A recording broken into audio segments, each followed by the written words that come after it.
What's up, my FPL fellow brothers and sisters? Today, guys, we're going to be looking at 5 players that have not once ever left my Game Week 1 team. Before I do get into the video, guys, let's make sure we're smashing like. Let's make sure we're subscribing.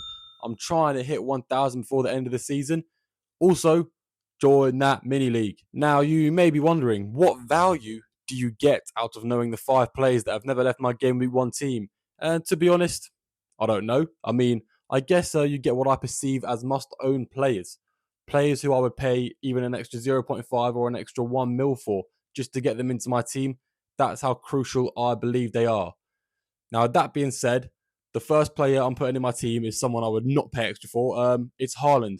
Guys, I am an avid Haaland draft fan. I don't like him as a guy. I hate Man City, but he's definitely going in my FPL team. And I'm going to tell you why. Guys, it is so much easier to own Haaland and then sell him if it goes wrong, rather than own players like Saka, Foden, and Palmer and realize you need to bring Haaland in because he's that good. You'll have to take so many hits. That's why I'm going with Haaland. I'm not necessarily saying he's the best player to go for because he may end up failing, but if he does, I have a slow start to FPL for the first few game weeks, and it's an easy switch to sort out the rest of my team. I can move to the meta players. It's kind of a foolproof plan. Also, he is actually a bit of a differential, I guess, at 30% ownership. I do believe that ownership is going to keep rising the more people fear missing out on him, which, is valid because it's very scary to go without Haaland in the past 2 seasons because he's been getting so many points. He's been at 200% effective ownership. But at 30%, it's not as risky. It's riskier to go without players like Palmer, Watkins, and Isak. A few players that I will be going without. At 15 mil, he is crazy expensive, and I completely understand if you don't want him in your teams. But for me, with the budget players I can get, it seems pretty worth it, okay? With the fixtures I can take advantage of on cheap players, I think having Haaland could be the right way to go. This next player I physically cannot go without is another expensive premium. It is Mr. Mohamed Salah.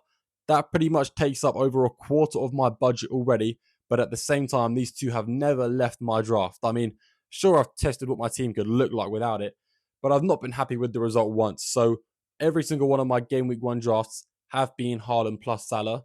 Guys, Liverpool have the best opening fixture run of any team in the league by quite a bit. Those first 6 games are something you cannot be missing out on.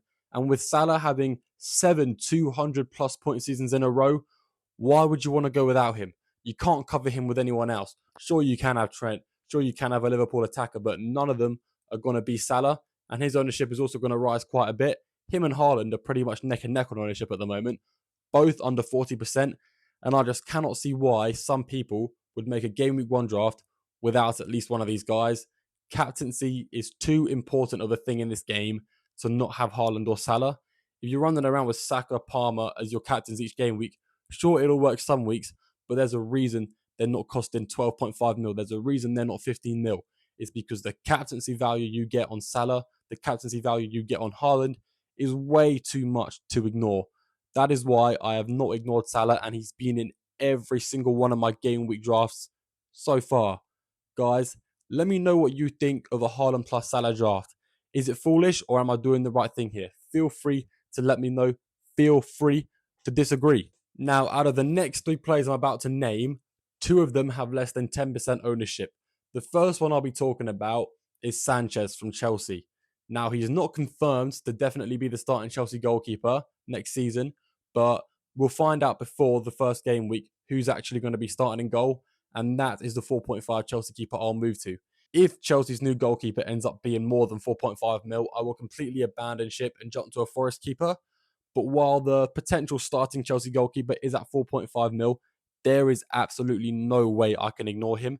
It's a good defense and their save potential. Towards the end of the season especially, they did very, very well. Now, we've not seen a goalkeeper costing 4.5 mil from a good defense in a long while. So it could be something to take advantage of, especially with the opening fixtures after Man City. The thing is with goalkeepers as well, even with a tough game like Man City, there's nothing stopping him from picking up, 6 saves. That's 2 save points, 2 points a minute. That could be a 3-4 pointer there. I mean, it's not great, but it's not awful. So, guys, there's a lot of potential with Sanchez being your goalkeeper. I completely understand if you want to choose a Forest keeper, but there's no real difference because we don't actually know who's going to be the Forest keeper either. So for now, I'm gunning for the Chelsea goalkeeper for the first, 8, 9 game weeks, pretty much until our wild card, because goalkeeper transfers are kind of a waste of time. So I'm not really going to pick my goalkeeper based off fixtures like some of the people are doing by picking the Forest keeper, which I do get, it's just not my thing. So I'm going to stick with Sanchez and hope he can hold it down for me until our wild card, which, fingers crossed, I hope he can. Next up is more of a high ownership player around that Haaland and Salah ownership, 30 something percent as I'm recording this. It is Gvardiol. Now, guys, Gvardiol, you all know what he was like towards the end of the last season if you were playing FPL or if you were watching Man City football in general. His average position was pretty much a left winger. So we think Pep's kind of found his new Cancelo there, someone who's going to be a really attacking defender. And at 6 mil, I think it's a good price. I mean, the fact he almost got the highest game week score ever in FPL is insane. He was so close, all he needed was to take the penalty Man City had in game week 37, but he refused to take it. He was on the verge of the highest game week score ever and the first Premier League defender hat trick ever. And he was just, he was too humble for it. Clearly, he didn't care enough about my FPL team, which I think, is kind of rude, but, each to their own. He's going to do lots more for me this season. I can just tell. While I don't expect a lot from him playing away to Chelsea, the next 3 game weeks are pretty tempting. In those 3 game weeks, he does play Brentford and Ipswich at home, which is when we can get a gauge for things. Is he a rotation risk? Is he actually playing the attack and fullback role he was last season? Is he actually good? And if not, I can switch to maybe an Arsenal defender, would be a good shout. So it's not like I'm putting myself in the mud here. There is an easy way out for me. That's why I really like Gvardiol. On to the final player of my team now, who currently has less than 5% ownership, which is insane. It is Chris Wood.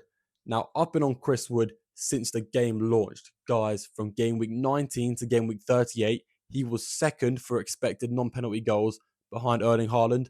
Ever since the new manager took over, he's been starting pretty much every game above Awoniyi, and he had one of the highest conversion rates the Premier League has ever seen. He is insanely crucial as well to me having a Haaland plus Salah team because he saves so much money for me, and I think he offers so much in those first 6 game weeks.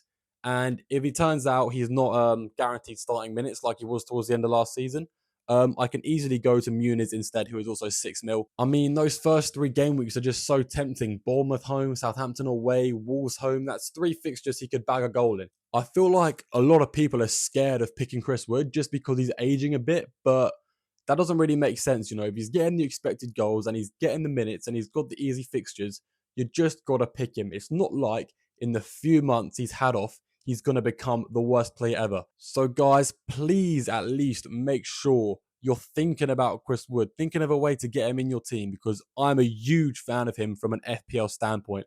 I don't really know much about him personally, so I guess he's a cool guy, but yeah, FPL wise, I am his biggest fan. Make sure you're looking to get him in your teams. There are other players I've had in my team for a fairly long time, like Isak, like Nkunku, but they've not been in every single team like the previous 5 I've just named. They are all completely solid, nailed on, 100% going in my FPL team. If it changes before game week 1, either there's been an injury, a new signing for one of the teams, or I've completely lost the plot. Anyway, guys, I hope you enjoyed my share of wisdom here, my FPL intelligence. Hopefully you can take something away from this. Hopefully you learned a lot. But yeah, guys, remember once again, make sure you're subscribing to the channel. We're trying to hit 1,000. Make sure you follow all them socials. And yeah, see you in the next video.